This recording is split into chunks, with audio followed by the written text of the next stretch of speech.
Hey, it's DBJ again, and we are in the final stretch. This will probably be the last video of the hashtag my 30-day world challenge. I swear I did recount, and I must have missed two questions, but I looked through all the questions and I know I answered them. So I must have misnumbered them. Doesn't matter. Um, this was a great exercise. I'm glad you guys stuck with me. Expect many more things in the future. I'm really rejuvened, but let's get into it. Let's get into these last questions. Let's answer them. You guys, of course, answer the questions on your own. Sorry about that sound in the background. That is a kitty, if you can hear it, begging for attention. That's one of the things that they do. All right, let's get into questions. And the last questions are: what deities dwell in your realm? Are they involved? Do any people of your world revere nature? How deeply? What character would you play in your own world? I like that question.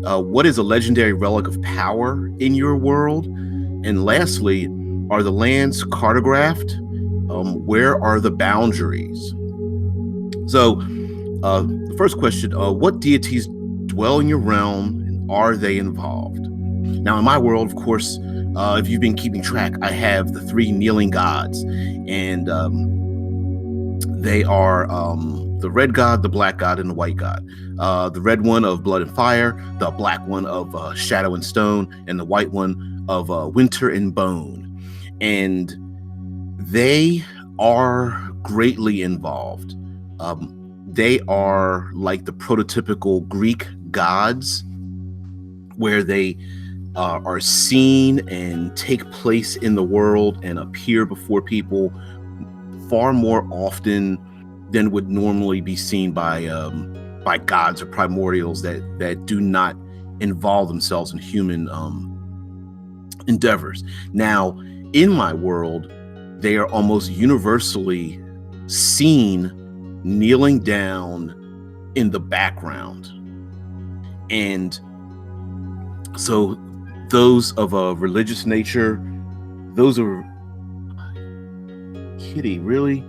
Those of a religious nature who summon them or call their name or curse them or hate them, or have a special event, or there's a natural disaster, they may be seen by one or many more kneeling down in the background. And oftentimes in medieval fantasy, you don't often see the gods actually physically manifest in the world, and I wanted mine to do so because the world is like kind of shattered. There's fire rains from the sky sometimes, and deserts freeze over, and rivers can become electrified, and there's necrotic plants and things like that. That I also wanted to add in this extra element that these kneeling gods desire the worship of the people. And also wanted them to be involved when people are pissed off, because it is not a universal norm that the people believe in the gods, that they trust them and trust their opinions. Actually, it's the opposite. After the Gods Down conflict, many people do not have a lot of faith in the gods and their behavior. They do understand their power, but they don't trust their motivations. And with these three kneeling gods, they are cobbling together their own domains and dominions. So, the god of blood and fire may be called upon when people are traveling across the seas or rivers and not quite given the protection that they desire. So, yes, the gods are often involved. They very rarely speak. They're often kneeling in the background, and they can be omens for great good or great evil or disaster, or important events, whether it's the birth of a child, the crowning of a king, the movement of an army, during a duel, those kind of things. All right, so do any of your people of your world revere nature, and how deeply? And yes, there are plenty of people who revere nature, and it is and how deeply? Very deeply. The problem is that the primordials are not dead, but they are in a slumbered. The history of the world is that the primordials came before the elder gods, and the primordials, of course, make up all of the natural elements, the mountains and the air and the sky and the plants and things like that. So nature is such wild disarray and such flux that there are people who revere nature, not so much as a desire to worship nature, but to prevent it from devouring the people. So there are a subset of primordial worshipers who want nature to bend to their will and to at least find a common ground with nature. So yes, there are very many people. A lot of those people are feared because nature is such a chaotic thing in my world that no mortal being can quite control it, and to do so is folly. So the masters of those who embrace nature and control it are feared and somewhat held in awe, because it is such a wild power and it's very easy to get out of control. So what character would you play in your own world? And this is a good one. I would say I'd want to play some form of survivalist, an Indiana Jones type character. Probably, I'm thinking rogue type character for a class. If I had to go multi-class, it would probably be, I'm gonna say, like rogue and maybe cleric. Yeah, because I really would like to delve into the relationship with the gods. So I'd like to have somebody who's very skilled. I could go ranger, but not so natural or earthy. I'd go rogue and maybe cleric, and mix the two. Anyway, so I'd want to play a character who's well-rounded. Just because I'm a self-appointed third pillarist, in my world, there's a ton of opportunities to explore the world, dodge, twist, survive, and jump, leap, swim, and a whole lot of environmental effects, both natural and supernatural. So I'd want someone who could, who's very skilled in that, and I also want someone who is in conflict with the gods. So that's the kind of character I would want to play, where they're challenging their own beliefs, that kind of thing. What is a legendary relic of power in your world? Well, there are fragments of that the gods have dropped into this world. And the smaller relics are pieces of larger items the gods may have held when they were elder gods during the conflict. For example, I have the main city in my world exists under a shield that was dropped by one of the gods. The seat of power, the government center, is built inside of its helmet, like a 300 style gladiatorial helmet, or Spartan helmet rather. There is a giant sword that was jammed into the ground, and a city exists up the side of one of the blades and across on the handle and the pommel and such.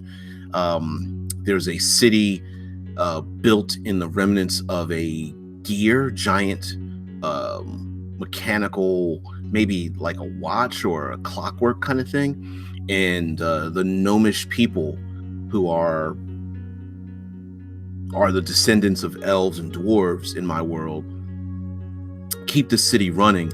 And so the city proper exists within the gears of this giant machine. And so like the city streets turn and twist and the buildings move, and to keep things moving, the people there sometimes need to fix the gears and keep it's just a bizarre thing. But I always wanted a city that had streets and towns that moved around. So yes, there are many relics. There are shards of glass and pieces of metal from swords and the scraps of cloaks and things like that. So in my world, there are mighty relics. You could see, call them artifacts level powers or extremely rare magic items. But a lot of those magic items are actually forged from or derived from the bones and the leftovers of the gods. So you may see someone who has a sword, but it's not really a sword. It's just a hunk of metal with a cloth wrapped around the end, and it can just strike down giants, things like that. Lastly, are the lands cartographed? Where are the boundaries? Well, I'm working on a map in Incarnate, and one of the last gods to fall dropped his shield and took off his helmet, and just went down on his knee, and his hand was on the ground. And that is where the handprint, where the knee fell, footprint, and everything is where how the world has been shaped over the generations. And so I'm really I've tried to make this map over and over again, so I'll eventually get to it. I work a lot too. So, and where are the boundaries? Well,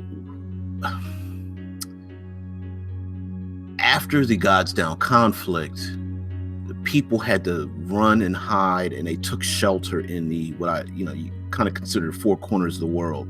So as they took shelter, though the boundaries of my world are surrounded by some of the most dangerous environmental hazards in my world, and inside of them are these little havens of protection. So the outer boundaries of I say my map are like volcanic regions and poisonous gases and the tallest mountains and the most violent seas. And then as the 12 houses were converged together by the peasant king Roanarch, they've been able to forge pathways and safe areas, if you will, to connect all of these divergent and dispersed parts of society. So the outer portions of my world, instead of like there being just basically a big vast ocean, it's actually all very dangerous areas, and it's all pushed in towards the center after the conflict. Now, during this conflict, there were like fanatics on each side, and they went to war with machines and magic and everything. So there is some of that left in this world. So anyway, to summarize, the last questions are: what deities dwell in your realm? Are they involved? Do any people of your world revere nature, and how deeply? What character would you play in your own world? What is a legendary relic of power in your world? And are the lands cartographed? Where are the boundaries? So these are the last questions of the hashtag My 30-Day World Challenge, spawned by the guys over at Absolute Tabletop, AbTab. They have a Dead Man's Guide to Dragon Grin, which has been mega funded, super duper funded. But go ahead and get your copy of their modular world of Dragon Grin, in which the dismembered lord, a chronolich, is stealing days, and the chronolich has taken over. Evil has won.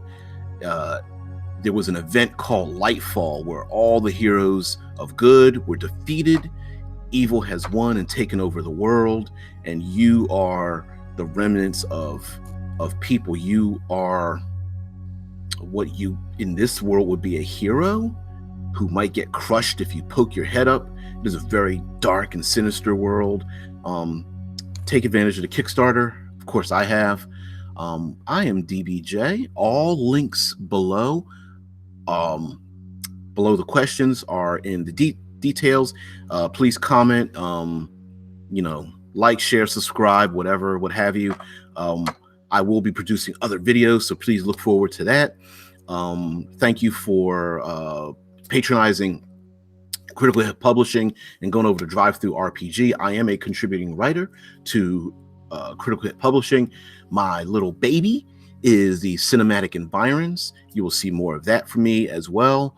And thank you very much for your attention. And hopefully we'll do this next year with this hashtag My 30-Day World Challenge. Maybe come up with some new worlds or expand upon the ones we already have. So anyway, thank you very much. Good morning, good afternoon, good evening, and good night.